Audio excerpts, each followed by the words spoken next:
Admiral Stone stood at the bridge of the Earth Defense Force flagship Hope, his weathered face reflecting in the reinforced glass as he watched the approaching alien vessels. They were beautiful in a strange way. Their ships looked like giant silver leaves drifting through space, catching the light of distant stars. This was humanity's first contact with the stellar union, and everything had to go perfectly. "Sir, they're broadcasting on all frequencies," reported Tom, the young communications officer. His fingers moved quickly across the holographic display, decoding the incoming transmission. "Their language matrix is compatible with our universal translator." Stone straightened his uniform and nodded. "Put them through." The main screen flickered to life, revealing a tall, blue-scaled creature with 4 eyes and a ceremonial crown. This was High Commander Bluescale of the Stellar Union, representing 15 advanced species that had mastered space travel long before humans had even invented the wheel. "Greetings, Earth vessel." Bluescale's translated voice came through clearly. "We come seeking peaceful dialogue with your species." There was something in those 4 eyes that made Stone uneasy, a look he'd seen before in predators sizing up their prey. "We welcome peaceful dialogue," Stone replied carefully. "We have prepared a delegation to meet with yours. Our colony ship New Dawn carries our diplomatic team and is approaching from the Mars orbit." Bluescale's upper eyes narrowed slightly. "Your colony ship, it appears to be armed." Stone felt a drop of sweat roll down his back. "Standard defensive measures only, as you can understand, in unknown space." "Defensive measures," Bluescale interrupted. "Your species is barely out of its cradle, yet you approach first contact with weapons. This is unacceptable. All our ships maintain minimal defensive capabilities," Stone explained, trying to keep his voice steady. "It's simply our protocol for..." "Protocol." Bluescale's scales shifted to a darker shade. "We have studied your transmissions, Admiral Stone. We know of your wars, your conflicts, your endless fighting. You bring weapons to a peace meeting. This cannot be allowed." Before Stone could respond, alarms blared across the bridge. "Sir," Tom shouted, "they're charging weapons. Open a channel." Stone ordered, but the alien transmission had already cut off. "Get the New Dawn out of there now." The crew watched in horror as 3 silver leaf ships surrounded the colony ship. The New Dawn, carrying 2,000 civilians and the diplomatic team, tried to retreat, but its engines were no match for the alien vessel's speed. "Sir, they're not responding to hails," Tom reported, his voice shaking. "The New Dawn's shields are failing." Stone slammed his fist on the command console. "Launch interceptors. Get our people out of there." But he knew it was too late. The distance was too great, their ships too slow compared to the advanced alien vessels. The bridge crew watched in stunned silence as bright beams of energy lanced out from the alien ships, cutting through the New Dawn's hull like paper. The colony ship's reactor went critical, and in a flash of blinding light, 2,000 lives were extinguished. Tom's voice cracked. "They killed them all, sir, just like that." Stone's fingers dug into the console as he watched the alien ships regroup. His mind raced through combat scenarios, but he knew they were outgunned, outmaneuvered, and completely at the mercy of a technologically superior force. Bluescale's image appeared on the screen again. "This is your only warning, humans. Return to your world. You are not ready for the stars. Any further attempts to colonize space will be met with immediate termination. Your violent nature makes you unfit for membership in the Stellar Union." The transmission cut off, and the alien ships vanished in flashes of light, leaving behind only debris where the New Dawn had been. Stone looked at the shocked faces of his crew, then at the floating remnants of the colony ship. 2,000 innocent lives, gone in an instant because aliens who claimed to be peaceful couldn't tolerate even the existence of defensive capabilities. "Send word to Earth," he said quietly, "and begin recording my report. The aliens who call themselves the Stellar Union just declared war on humanity. They believe us to be violent and dangerous. He paused, looking at the debris field one last time. Let's show them just how right they are. 2 weeks after the destruction of the New Dawn, Commander Jack watched from his command post on Mars as the alien fleet appeared in a burst of light. The Stellar Union had returned, just as they all knew they would. But this time, humanity was ready. 50 ships, reported his sensor officer, Peter. Same design as before, those leaf-shaped vessels. They're 3 times bigger than our largest ships. Jack smiled slightly. Size didn't matter for what he had planned. Are the mines in position? Yes, sir. All asteroid fields are prepped. Teams are in place. The alien ships moved with graceful arrogance, spreading out in a classic attack formation. They clearly expected no real resistance from the primitive humans. Their first broadcast proved it. Attention, human forces. Bluescale's voice echoed through the command center. Your species has been judged unworthy of space travel. Surrender your Mars colony, and we will allow your people safe passage back to Earth.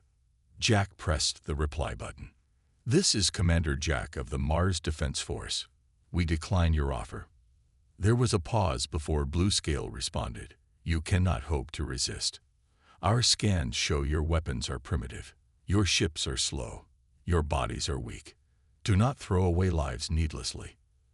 You're right about one thing, Jack replied. We are physically weaker than you, but you've made 3 big mistakes. The alien ships continued their advance toward Mars. And what mistakes would those be, human? First mistake, you think technology alone wins wars. Jack nodded to his weapons officer. Show them their first lesson. Across the asteroid field, hundreds of seemingly random rocks suddenly sparked to life. They weren't rocks at all, but disguised human missiles. They ignited simultaneously, each targeting a different alien vessel. Primitive projectile weapons. Bluescale's voice carried a note of amusement. These cannot penetrate our shields. Second mistake, Jack continued as the missiles streaked toward their targets. You think we fight fair. The missiles exploded before hitting the alien shields. But instead of ordinary explosions, they released clouds of extremely fine metal dust. The alien shields, designed to stop energy weapons and solid projectiles, did nothing to stop the particles. What is this? Bluescale demanded as the dust covered their ships. This is hardly even a weapon. Third mistake, Jack said quietly. You don't know human history. He switched channels. All units, Operation Thermopylae is go. Light them up. Dozens of hidden human ships powered up from their hiding places in Mars' shadow. Each fired a simple electromagnetic pulse. The metal dust covering the alien ships acted as a conductor, amplifying the pulse 1,000-fold. Alien ship after alien ship went dark as their systems overloaded. Their shields, designed to handle brute force, were useless against this indirect attack.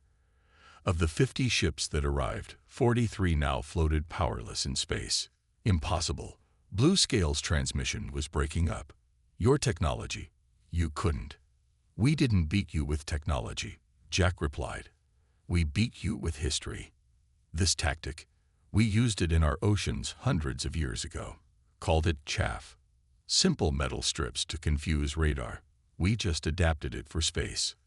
The remaining alien ships started to retreat, but Jack wasn't done. Launched the boarding parties. Small, agile human ships darted out from hidden positions. They attached themselves to the disabled alien vessels like remoras on sharks. Teams of humans in combat suits cut their way inside. You can't. Bluescale's voice was frantic now. Your bodies are too weak for direct combat. The first reports from the boarding teams came in. Sir, Peter said, grinning, Team Alpha reports the aliens are completely unprepared for close combat. Apparently, they've never heard of martial arts. Jack watched as more human teams breached the alien ships. The Stellar Union forces, for all their physical strength, had no concept of hand-to-hand combat. They had evolved past it, forgotten it, deemed it primitive. That was their final mistake.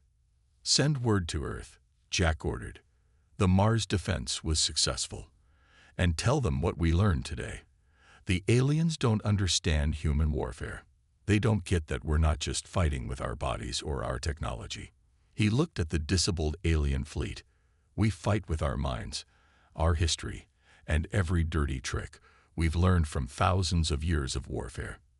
And that makes us more dangerous than they could ever imagine." Gray sat in his research chamber aboard the Stellar Union's archive ship, his thin fingers trembling as he reviewed the human historical records.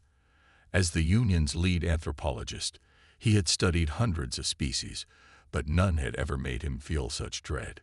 "Computer, replay the footage from Earth year 1944 again," he said, his large eyes fixed on the holographic display.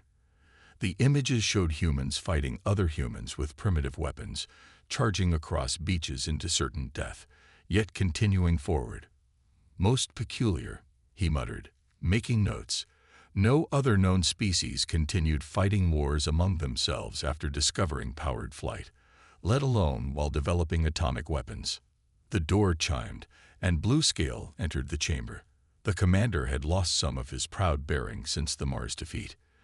"Tell me you have something useful, Anthropologist Gray. Something to help us understand these humans." Gray gestured to his findings. "They're not like any species we've encountered, Commander. Look at this. Their entire history is an unbroken chain of warfare. But that's not what makes them unique." "Then what does?" Bluescale moved closer to the displays. "Most species develop technology to avoid fighting. We create better ships, better weapons, so we don't have to face combat directly." Gray pulled up more images. Humans did the opposite. They developed technology asterisk while asterisk fighting. Each new invention immediately became a weapon. Bluescale's scales shifted color with concern. "Surely other species have done this." "No." Gray displayed a timeline. "See this. When other species discovered nuclear power, they immediately used it for energy. Humans, they made a bomb first. When they developed aircraft, their first thought was dropping explosives. When they created computers, they immediately used them to break enemy codes. This just proves they're dangerous primitives," Bluescale said dismissively. "No, you don't understand." Gray's voice rose with urgency. "They're not primitives. They're survivors. Look at their planet. They evolved on a death world. Everything tried to kill them. Their response: they learned to kill better than anything else." Gray pulled up more data. "But here's the truly terrifying part. They don't just fight with weapons or strength. They fight with their minds. Every defeat teaches them. Every loss makes them stronger." The display showed the Mars battle. "See what they did to our ships. That tactic came from their ancient sea battles. They remember everything, adapt everything. Most species forget their primitive warfare techniques as they advance. Humans keep them all, just in case." Bluescale paced the chamber. "What are you suggesting?" "I'm suggesting we've made a terrible mistake." Gray showed images of human sports, competitions, games. Even their entertainment is about combat. They train for war even during peace. They make their children play war games. Every human knows basic combat principles. It's built into their culture. But our scans show they're physically weaker than us," Bluescale protested. "That's what makes them so dangerous," Gray replied. "They know they're weaker. So they learn to be smarter, more creative, more ruthless. When a stronger species fights, it relies on its strength. Humans, they assume they're weaker and plan accordingly. They're always looking for ways to beat stronger opponents." Gray displayed one final image. Ancient human cave paintings showing hunters taking down massive prey. Look at their earliest art. Even then, they were killing creatures far larger than themselves. They've spent their entire existence learning to defeat bigger, stronger enemies. And now we've become their next big prey," Bluescale finished quietly. "Exactly." Gray shut down the displays. "We thought we were dealing with primitives who needed to be contained. Instead, We've attacked a species that has spent its entire existence learning to win against impossible odds. Even worse, we've given them a reason to unite. What do you mean? In all their history, humans never fully united. They always fought among themselves. Gray looked directly at his commander. Until now, we've done what nothing in their history has ever done, given them a common enemy. We've taken all their combat experience, all their ruthless innovation, all their desperate survival instincts, and pointed them directly at us. Blue Scale moved toward the door, then paused. What do you suggest we do? Pray. Gray replied simply. Pray we can find peace before they show us everything they've learned from their endless wars.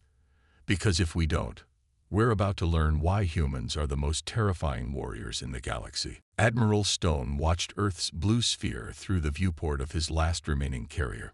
6 months of war had pushed humanity to the brink. The Stellar Union's massive fleet now surrounded Earth, their silver-leaf ships blocking out the stars themselves. Status report. He called out to his bridge crew. Not good, sir, Tom replied, his voice tired. We've lost contact with the Luna base. The Mars colony is dark. Earth's shields are at 30%. He paused, swallowing hard. The enemy is demanding our surrender. Stone nodded slowly. The aliens had learned from their early defeats. They'd adapted their shields against human tricks, brought overwhelming numbers. Now they had humanity cornered. Sir, Tom continued, the president is on the line. The president's hologram appeared, her face grim. Admiral, it's time. Implement Protocol Thermopylae.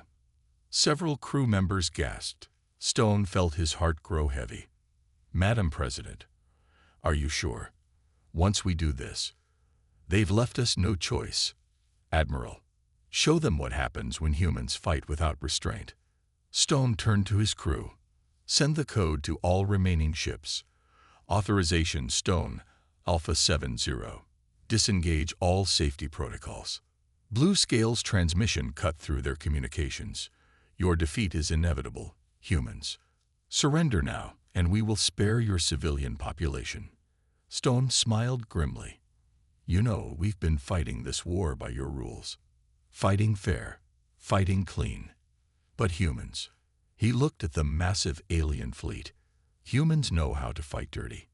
He pressed a button on his command chair.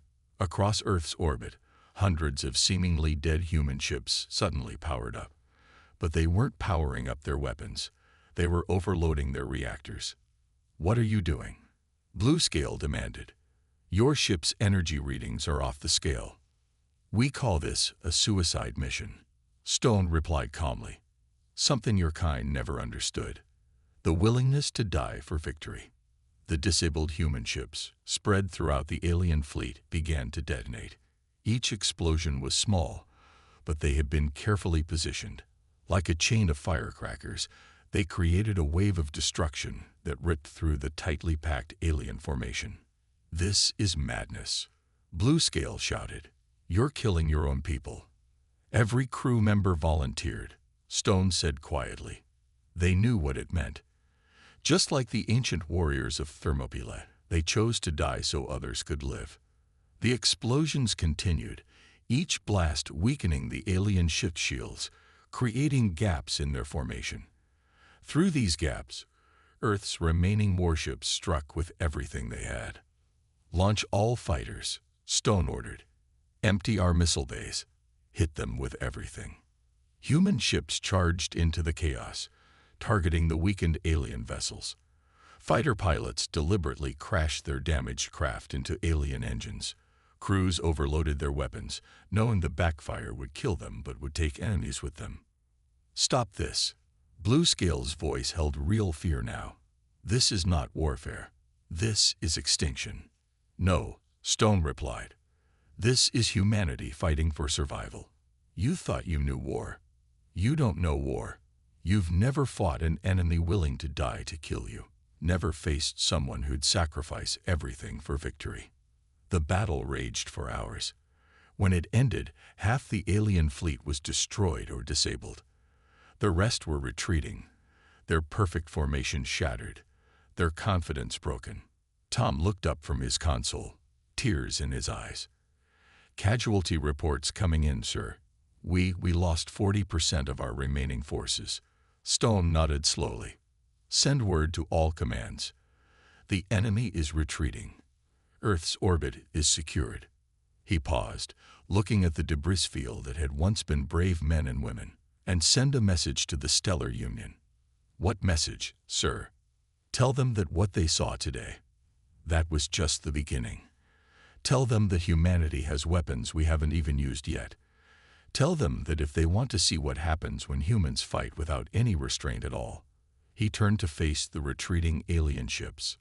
"Well, they really don't want to see that." Commander Jack stood in the shadows of an asteroid belt, watching his radar screen as another alien supply convoy approached. 3 weeks had passed since the great sacrifice at Earth, and now it was time for a different kind of warfare. His small fleet of stealth ships waited silently, their engines cold, their weapons ready. "Right on schedule," whispered Peter over the secure channel. "They really don't learn, do they?" Jack smiled in the darkness. The aliens were so predictable, so dependent on their technology. They never expected humans to fight like ancient pirates, hiding in space rocks like sailors once hid in coastal caves. "All ships, execute pattern ghost," Jack ordered quietly. His fleet broke into pairs, each taking position behind different asteroids. They had painted their ships with the darkest material ever created, making them nearly invisible against the black of space. The alien convoy drew closer. 5 massive transport ships, protected by 3 warships. They were still nervous after losing half their fleet at Earth, but their arrogance remained. Their ships blazed with lights, their engines proudly announcing their presence. "Remember," Jack transmitted to his crews, "we're not just fighting with weapons today. We're fighting with fear." The first human ship pair struck without warning. They emerged from the asteroids like phantoms, their dark hulls absorbing enemy scanning beams. Their weapons targeted the convoy's engines, not to destroy, but to disable. Before the alien warships could respond, the human vessels vanished back into the asteroid field. "Impossible." The alien commander's panic broadcast on all frequencies. "There's nothing on our scanners." Another pair of human ships appeared from a different direction, struck, and disappeared. Then another, and another. The alien warships spun helplessly, trying to fight an enemy they couldn't see or track. How are they doing this? The alien transmission was frantic now. "Our technology is superior. This cannot be happening."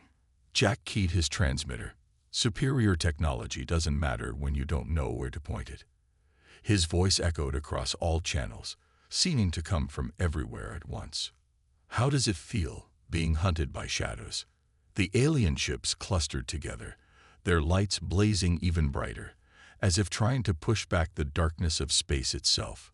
Jack smiled. They were reacting exactly as ancient prey animals did, grouping together, making themselves more visible. "All ships, execute pattern nightmare," Jack commanded. His fleet emerged simultaneously from all directions, their dark hulls finally reflecting starlight as they pounced. Precision strikes disabled the warship's main weapons. Boarding parties launched, their small craft looking like swarms of insects against the massive alien vessels. "Fall back," the alien commander screamed. "Retreat. They're everywhere." But there was nowhere to retreat to. Jack's forces had surrounded them completely, using the very darkness of space as their ally. The boarding parties breached the hulls, and soon the ships were taken. When it was over, Jack walked through the captured alien command ship. The alien crew huddled in corners, their 4 eyes wide with a fear their species had never known before. They had never experienced anything like this in their 10,000 years of space travel. "Send the usual message to their high command," Jack ordered as his teams secured the valuable cargo. "Tell them another convoy was lost to the space ghosts." Peter laughed softly. "They still can't understand how we keep doing this. Their psychologists report increasing cases of what they call darkness fear among their crews." That's because they never learned what every human child knows, Jack replied, watching his teams efficiently strip the alien ships of useful technology.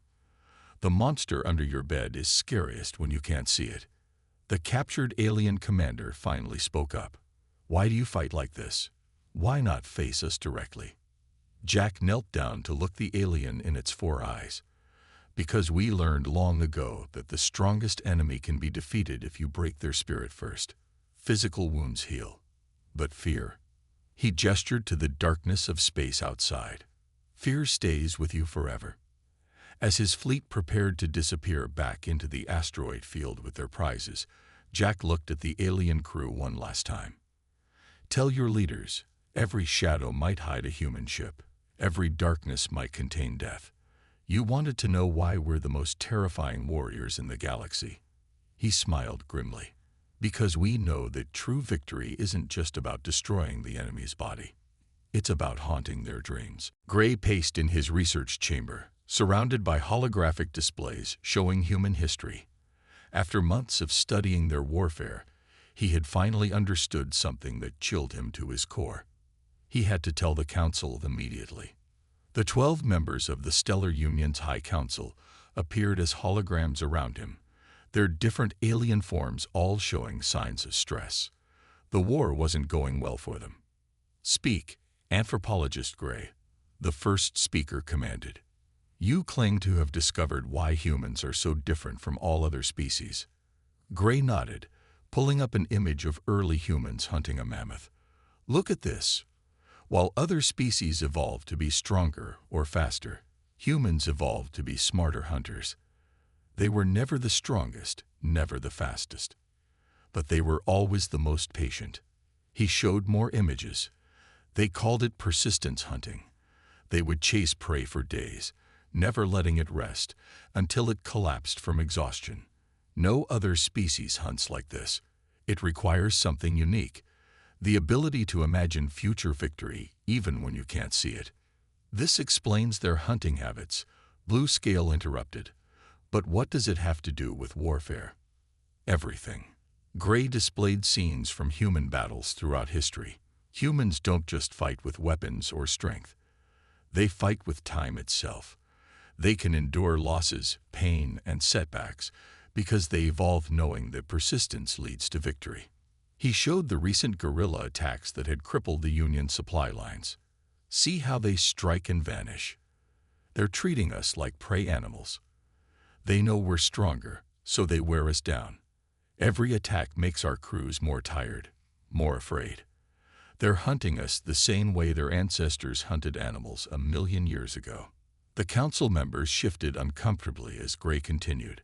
But here's what makes them truly unique. They combine this hunting instinct with something else. Social cooperation. Look at this. He showed scenes of human cities, families, communities. Most predator species are solitary, but humans. They learn to hunt in groups, to share knowledge, to plan together. They can be ruthless killers, and yet completely loyal to their group. They can show mercy to a surrendering enemy, and then utterly destroy those who harm their loved ones. How is this possible? The first speaker asked. Such opposite behaviors. Because they had to be both, Gray explained. They were never the strongest species on their planet. They survived by being adaptable. They can switch from peaceful to violent instantly because their survival always depended on both cooperation and combat. He showed the battle of Earth's orbit. See this suicidal attack that broke our fleet. No other species would even consider such tactics. But humans, they understand that sometimes the group survives by the sacrifice of individuals. They can think both selfishly and selflessly at the same time. Is there any way to predict their actions? Another council member asked. Gray shook his head. That's what makes them so dangerous. They don't think like us. We fight with pure logic, with rules and protocols. Humans fight with emotion as much as strategy. They can be coldly logical one moment and completely irrational the next.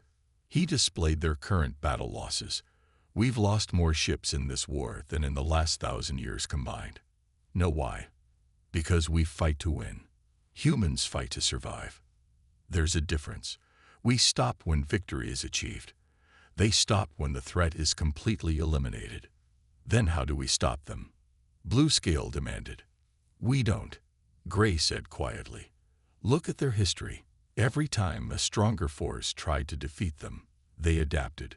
They developed new weapons, new tactics. They turned their weaknesses into strengths.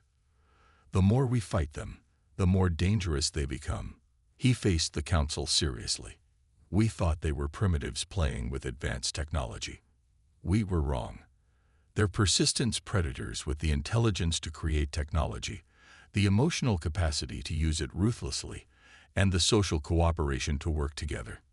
In all my studies, I've never seen another species combine these traits. And your conclusion? The first speaker asked. Simple, Gray replied. We need to make peace with them. Now, because every day we fight them, they learn more about us. And unlike us, they never, ever forget what they learn about killing. The peace conference took place on neutral ground, a space station hastily constructed between Earth and Mars. Admiral Stone stood at the window, watching ships from both sides maintain their careful distance. After 8 months of brutal warfare, both sides had agreed to talk. Inside the main chamber, representatives from Earth faced the Stellar Union's council. Blue Scale was there, looking considerably humbler than during their first meeting. Gray sat nearby, still taking notes, still studying the humans. Before we begin, the first speaker said, we must understand something. Your tactics, your adaptability. They've cost us more ships and crews than we've lost in 1,000 years. And yet, Stone replied calmly, you haven't seen anything close to our full capability. The alien leaders stirred uneasily. Blue Scale leaned forward. What do you mean? We've seen your suicide attacks, your ghost fleets, your technological tricks. Stone nodded to Tom, who activated a holographic display. It showed Earth's surface, focusing on specific locations. These are our nuclear weapon silos. We have thousands of them. Each one contains enough power to destroy a city. We never used them.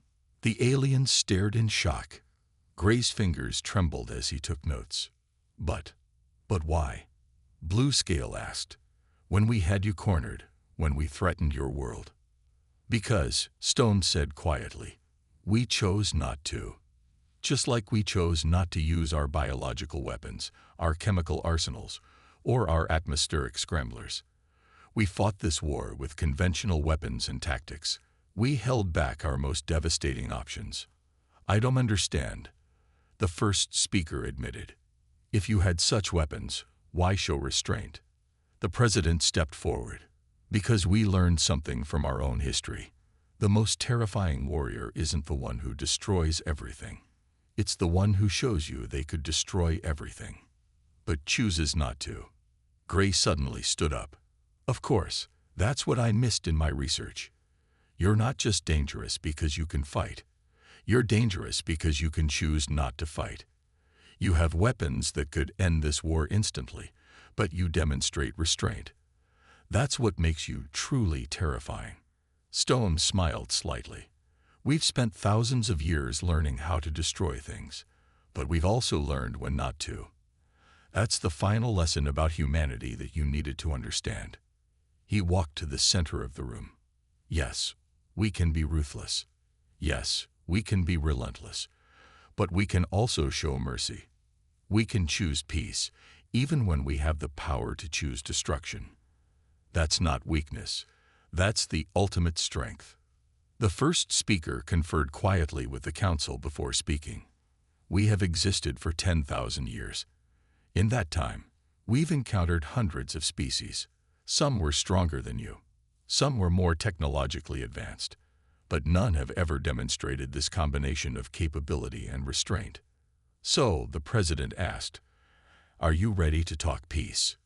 Yes, the first speaker replied. But first, we must add a new law to our ancient codes, a law that all species in the Stellar Union must follow. What law is that? Never provoke humanity to total war. Bluescale said quietly, because we've seen what you can do with just a fraction of your power. We never want to see what would happen if you used it all. As the peace talks continued, Gray made one final note in his research. Humans are the most terrifying warriors in the galaxy, not because of their weapons, their tactics, or their ruthlessness. They are terrifying because they possess something far more powerful, the ability to choose when not to use their power. They can be both the most dangerous predator and the most peaceful neighbor. And that combination, more than anything else, makes them unique among all species in the galaxy. Stone watched the aliens sign the peace treaty, thinking about all the lives lost on both sides. "We're ready to be part of your union now," he said to Bluescale, "ready to share our knowledge, our culture, our technology. And if another species threatens the peace?" Bluescale asked. Stone smiled grimly. "Then they'll learn what we've known all along. The most dangerous weapon in the galaxy isn't a gun or a bomb. It's a human being who's decided to protect what they love."